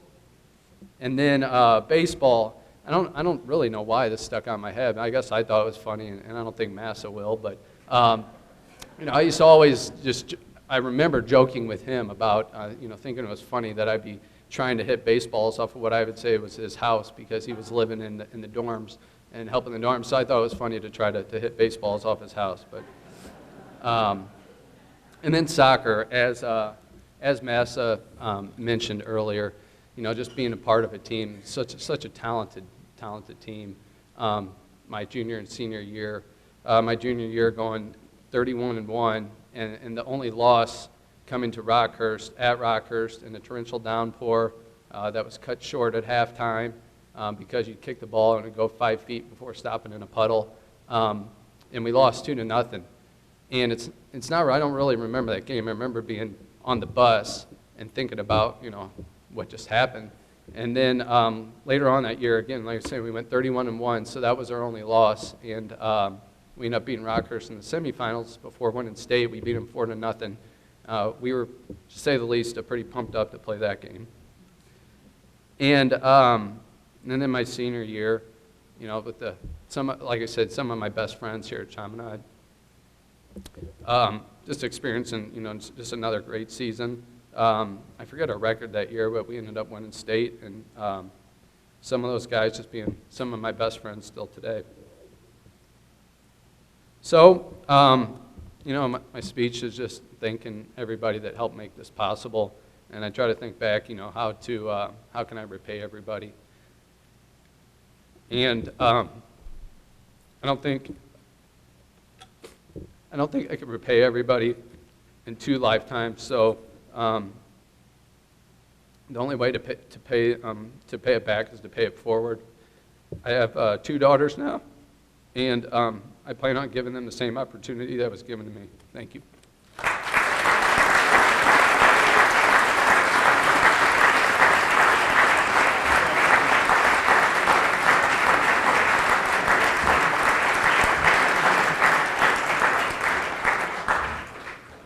Our next inductee is Coach Mike Gavain, and although he needs no introduction, I will ask our athletic director, Tom Fernandez, to come up and say a few kind words about Vader.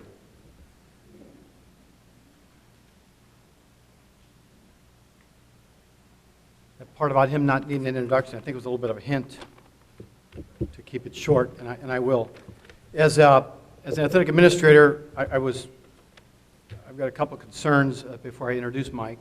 I was a little worried about going so late in the program. I was afraid some of you might be nodding off at this point, but to hear the stories about how the guys from Augustinian and McBride miraculously appeared here as football players, and then to hear how Coach Leroy Engert had Jarrett trying out as a 7th and 8th grader, I'm thinking, my gosh, we're filming this thing and the state association is going to be all over this.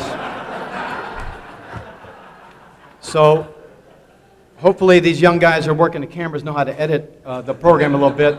We need to take care of a few things before I get a phone call on Monday morning.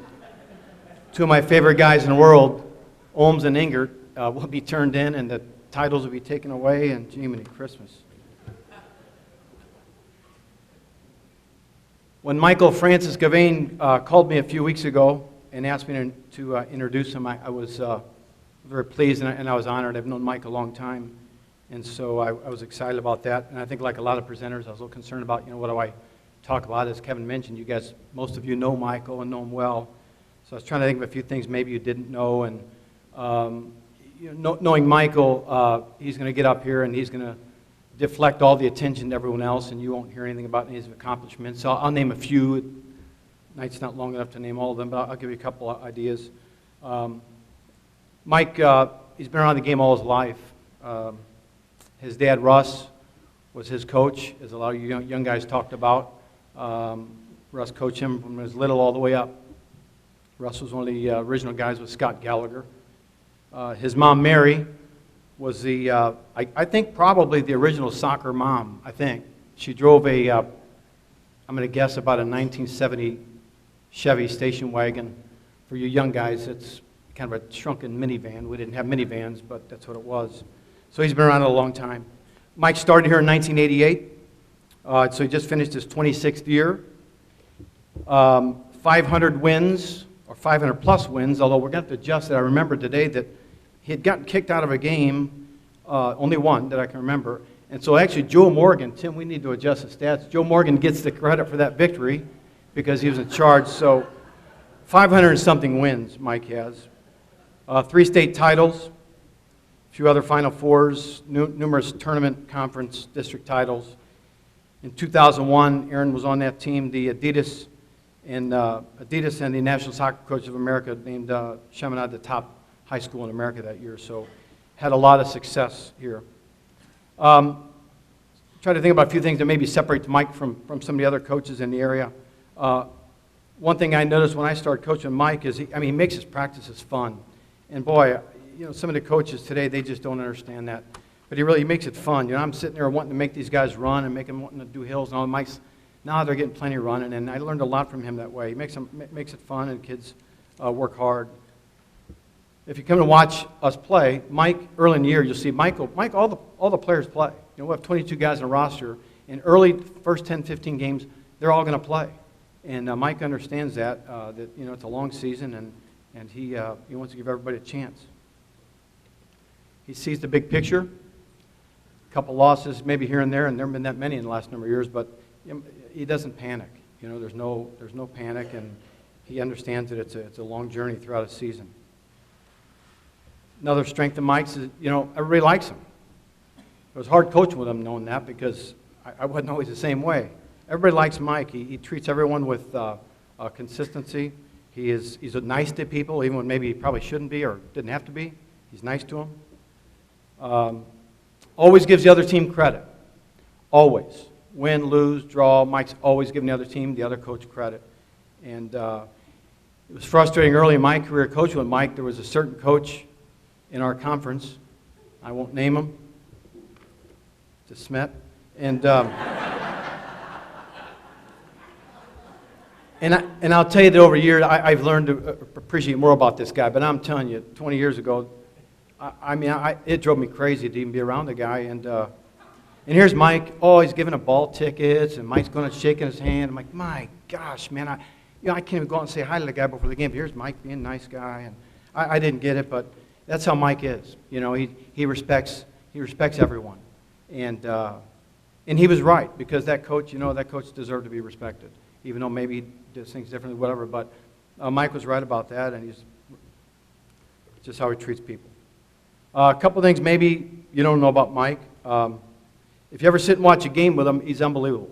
I mean, he sees things that, and I've been around all the game my life as well, but he sees things that people just don't see. Incredible. And then his memory. I hope to God, when he gets up here, it's a little scary. We're about 8:22. It's a little frightening, because this guy could go back 20 years and tell you the plays. It's unbelievable how he remembers things about the game. On the surface, he takes losses very well. Teresa might have some other stories at home, his wife, but he's a fierce competitor. He does not like losing. He's a gracious loser for a certain time period, but he's a fierce competitor. And no, a lot of people would never guess it about him. He does not like losing, but he's good about it. He's got a great respect for the game. He wants to play the right way. And that was a little bit of a change when he came here. He had to change the entire culture, but he teaches his players, and these guys who are here tonight know what I'm talking about. He teaches them to play the game the right way. Talk to players all the time about that, about playing the right way, respecting their opponent. The one thing, maybe, this goes with a lot of coaches probably, but when Mike has to make cuts in the fall, that's the worst day of the year. He dreads this day. He's been doing it 26 years now. And next August, the 7th or 8th, when he's got to do it again, it's a horrible day in the life of Mike Gavane, because he doesn't like disappointing kids. It's difficult. It's just, you guys have jobs. It's a necessary evil. It's heartbreaking to him, and he takes it very hard. I don't know if people would know that about him. So before I get Mike up, just on a personal note, I want to thank you, Mike, for helping me to become a better coach, and I think a better person. Thanks for taking the time to coach my own son. I appreciate that as well. Thank you for serving Chaminade for 26 years now. You've taught hundreds of players over the years, and you helped to give our school community something to be proud of. Michael, you've rewritten the history of Chaminade athletics by building the soccer program into one that's respected not only locally, but on a national level. We're recognized throughout America. Michael Francis Gavane, you're always going to be the face of Chaminade soccer. I think you've made Russ proud. Mike Gavane.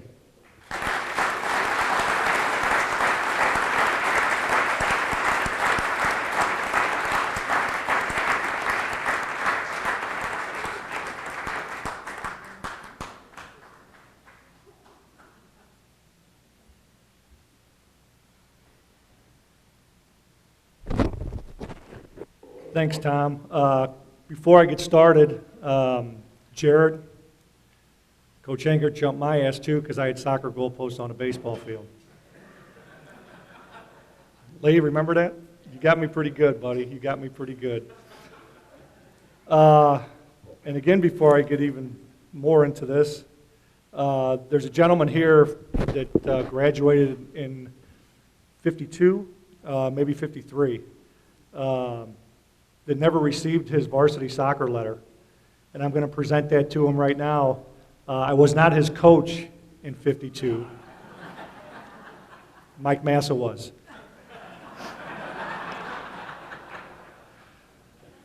So I'd like to present this varsity soccer letter to Mr. Jack Collins. 52, Jack, or 53? 52.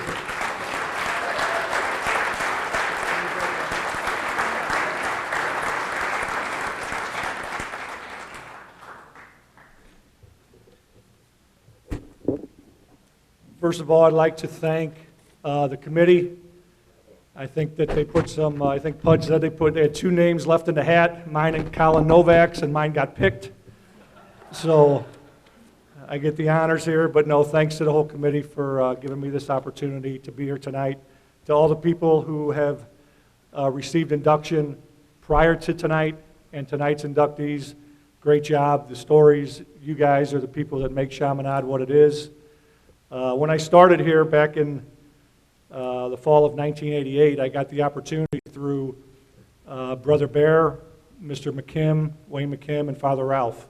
And I was 24 years old at the time, and they pretty much said, you're the varsity soccer coach, you're the 7th grade health teacher, go find Mike Francis.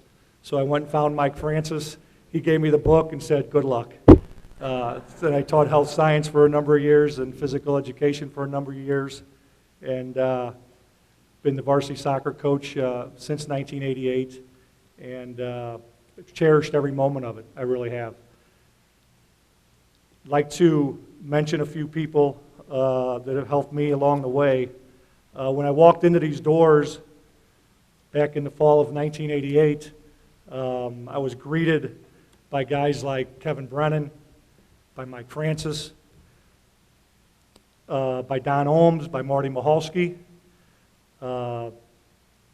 Wilson Stocker, Coach Engert, all these guys that were here, and these are the guys who've made Chaminade what it is today. Most of those guys went to school here. Gerks was here at the time as well. They went to school here.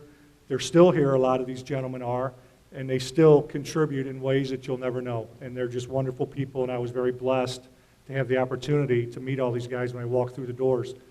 Our athletic directors, Mr. McKim at the time, Dan Borkowski, Mr. Fiala, and now Mr. Fernandez. I couldn't ask for 4 better athletic directors anywhere. I think I've had the 4 best to have the opportunity to coach for those guys. The players that have come through the doors here that have wanted to play soccer at Chaminade. Guys like Timmy Sartori, guys that were here, Dave Koizenkothen and Greg Ryan, who there's a funny story about them. I might get to that one, I might not. Aaron Thompson, Brad Davis, Tommy Dolan, Alex Madison, Kyle Hensey, the Torettas who are here tonight, the Robesons, Michael Roach, Tommy Barlow. These kind of guys that came through here have really made an impact on our soccer program and have made all of us a better school. They've made us a better soccer team, and they're fantastic people, and they've done nothing but to uphold what we're all about here at Chaminade. My sisters, Linda and Shelley, are 2 of my biggest fans. My mother, certainly, who can't be here tonight. My father, who is deceased, who was a big influence on my life. My wife, Teresa, who, hey, Ron, you know, your wife maybe never saw you die, but my wife's seen me coach. And usually after each game, why do you holler at those boys? Why do you continue to holler at those boys? It was my fault in Indianapolis when I took Teresa up to Indianapolis. It was my fault in Indianapolis that a player forgot his jersey. It turned in from him borrowing somebody's jersey to play to my fault that I got upset because he didn't have his jersey, and it was my fault. My wife let me know that. So, but I want to, you know, certainly thank Teresa for all of her support and not having me work at Twiggs tonight at the restaurant. I got the night off. Who is running the place anyway tonight, Teresa? Because Teresa's here too tonight. So, and by the way, eat at JJ Twiggs. Doherty Ferry and Big Bend. But when we talk about everything that goes on here at school, and I look out and I see the faces and I see, you know, like I said, Mike Francis and Kevin Brennan and Jimmy Frayne and all these guys who have been very instrumental in the success not only of Chaminade but the whole athletic program, it's flattering to me that I've been put into a group with these guys because I do have nothing but respect, and I call all those gentlemen my very dear friends. And I'm not going to go on too much more. I just appreciate the opportunity to be up here and to speak. I appreciate everything that Chaminade has done for me, Father Ralph, now Phil Rohn as our principal. What they've allowed us to do with our soccer program over the past 26 years and 27 years, and Tom, you know, certainly as well. I've wanted to do some crazy things with our soccer program, like go to New York. And we took our team to New York last year. And we went up and played a game in Connecticut and a game in Massachusetts. And those things were unheard of back in the day. And school sees the vision, and sometimes they see my vision, sometimes they don't, and that's okay. But They allow us to do the things that we need to do to continue to make our program, our soccer program grow, our school grow. That trip last year was just tremendous. This year we've got another little one planned to Milwaukee, and I won't even tell you about the one in 2 years, Phil, so we'll get to that down the road. All of our coaches that are here in the program, from Bob Johnson, when I started as our sophomore coach, Mike Massa, Eric Burge, who was a former player of mine, Andrew Schmidt, who played soccer here, who is our freshman coach. Eric is our sophomore coach. Mike Massa is our sophomore coach as well. Jack Twellman, who is now with us on the freshman level, and certainly Coach Mo and Timmy Sartori.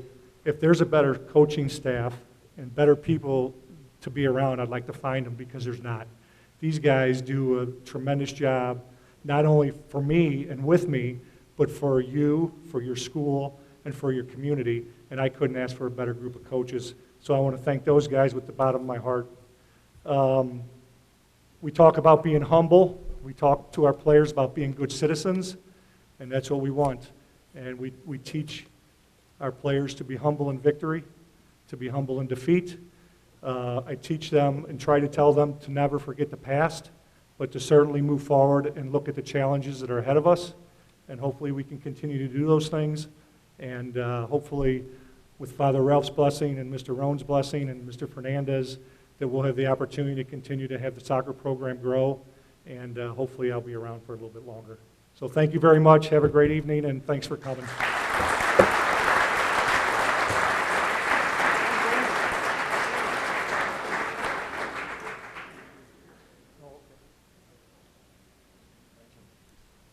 I didn't know if they wanted me to bring pizzas or do a trivia night when Pud called me this year.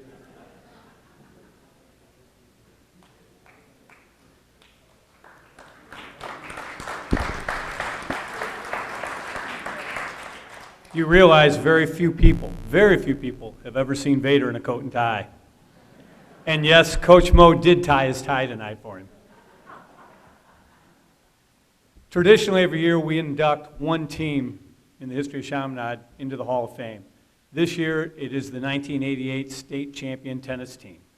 To introduce that team, I asked one of their coaches, Jimmy Frayne, to come up.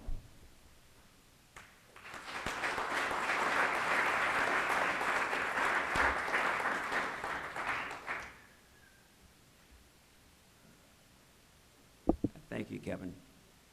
I want to congratulate all the inductees this evening on the honor they have received. I was an assistant coach with Marty Mahalski for close to 30 years. And obviously he was the brains of the operation. And in a perfect world, he would be up here giving the speech tonight. Marty was a wonderful after-dinner speaker, a wonderful public speaker. According to most statistics, people's number one fear is public speaking. Number two is death. This means the average person, if you're going to a funeral, you're better off being in the casket than giving a eulogy. So, that being said, in 1988, the Missouri State High School Athletic Association started a new format for tennis. It's called team tennis. Prior to that, there were individual champions, singles champions and doubles champions. No real team champion. Well, this occurred in 1988. The story of the 1988 team actually begins in 1987 with returning letterman Sean Goretzky, Travis Martin, Clinton Van Valkenburg, Johnny Spanos, who, by the way, were our two co-captains, and Johnny Simpson and Sean Goretzky. They furnished a record of 13 wins and 1 loss, and narrowly missing qualified for state. With the addition in 1988 of freshman Farhan Yassin, Colin Goretzky. Beforehand, Chris Osrala and Joey Gonzalez. They went on to win the 1988 state championship. Let me digress. The lone loss in 1987 occurred on April the 29th. We lost to DeSmet by the score of 4-3. That was to be Chaminade's last loss.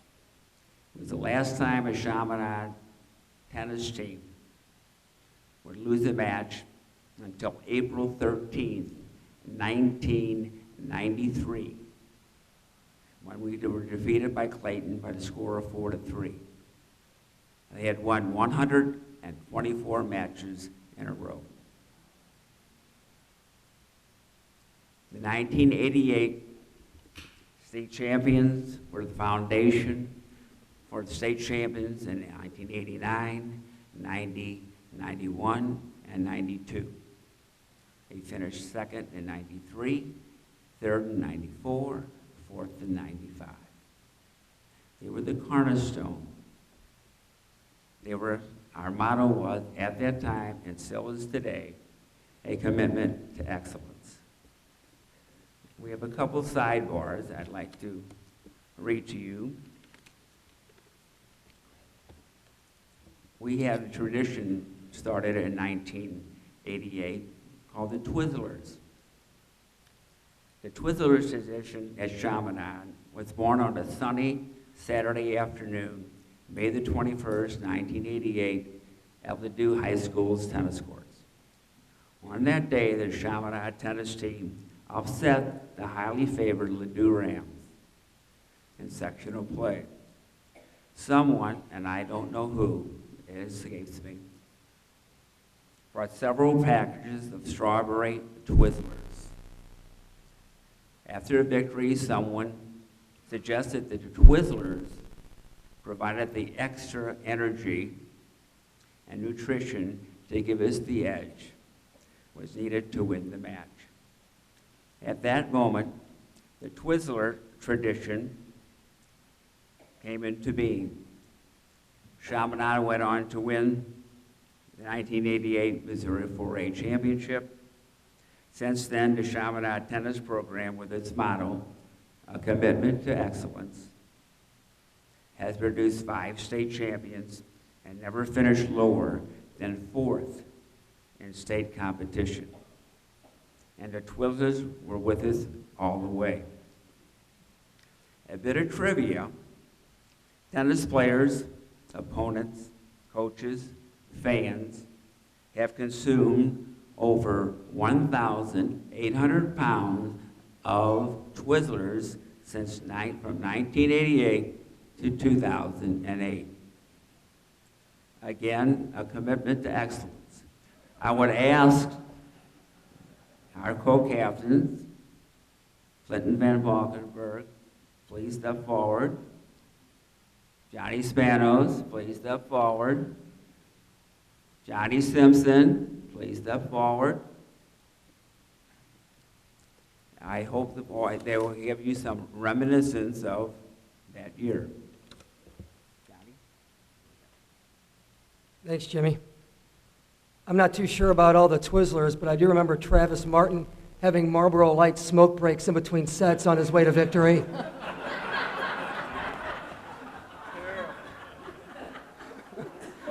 Hope his kids aren't here tonight.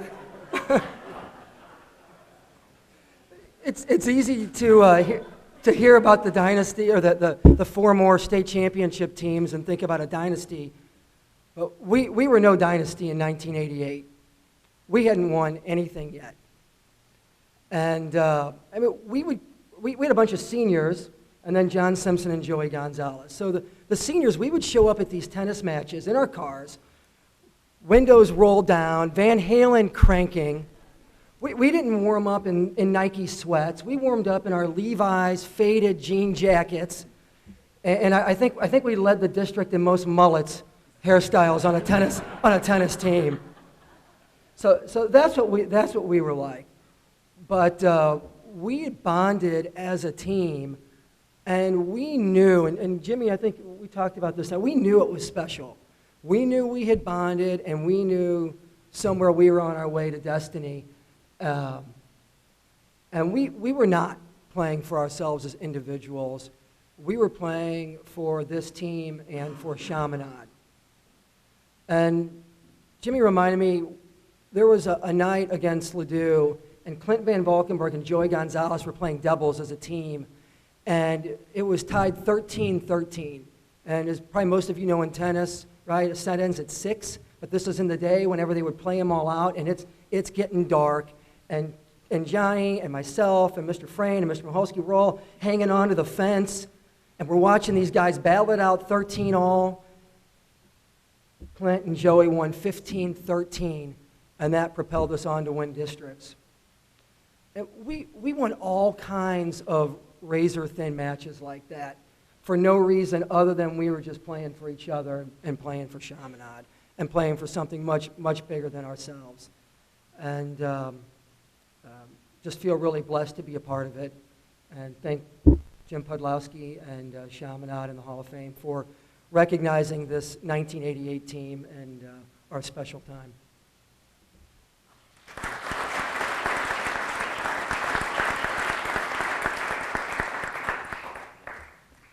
I'd like to digress a little bit from the focus on the tennis to really what this night's all about and what it means to be part of this community. It's important to be close to family and your own immediate family, but just on a personal note, what Chaminade's provided to me, and it gets back to the previous speakers, is like, what's it mean not just to be with your family, but also with the Chaminade family and the framework and the construct that this college prep provides to be successful, not just in sports, but also in life, and to make a difference in the world. And I just like to thank Father Seifert for making all of this happen, all the teachers, Coach Frayne, Coach Maholsky, mentor, Coach Fink, Coach Brennan, everybody that made everything happen, to put this together. So I'd like everybody to give everyone a hand for what that means. I think that's really important to really focus on right now. So.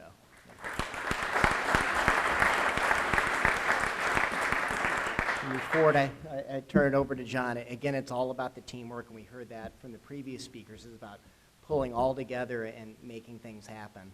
So, without further ado, I'm going to turn it over to John here to say a few words. But again, it's great to be part of the family here. And like in 1988 with the soccer team, Coach Gerker shaved his mustache off on a bet that we'd beat CBC, and then look what happened in the 20-some-odd years after. So, pass it on to John.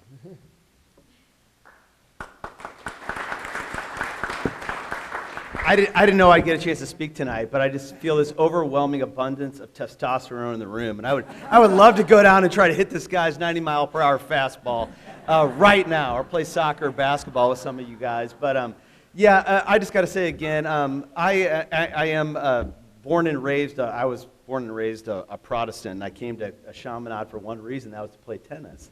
And that was because guys like these two were here. And it was an amazing, amazing experience.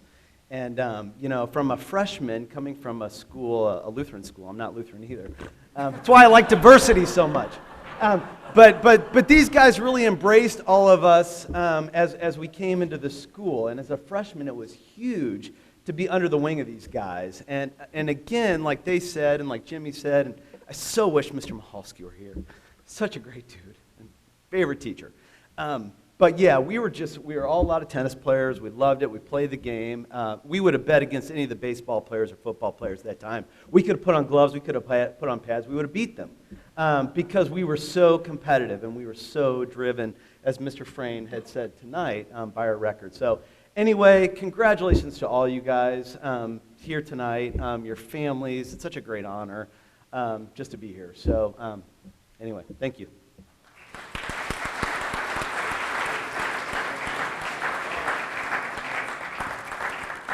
We have Twizzlers for everyone. They're recommended by the American Dental Association.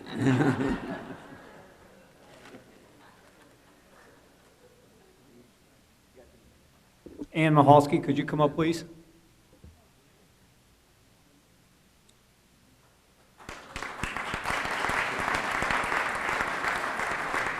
We'd like to present the plaques for the 1988 team to Marty's wife, Ann, and to Jimmy Frame.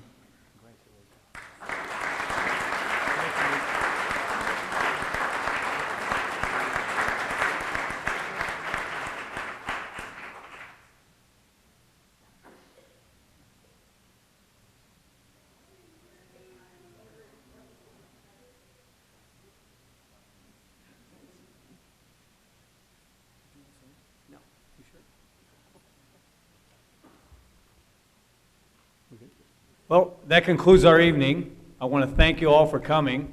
Could we have one more round of applause for all of our inductees this evening?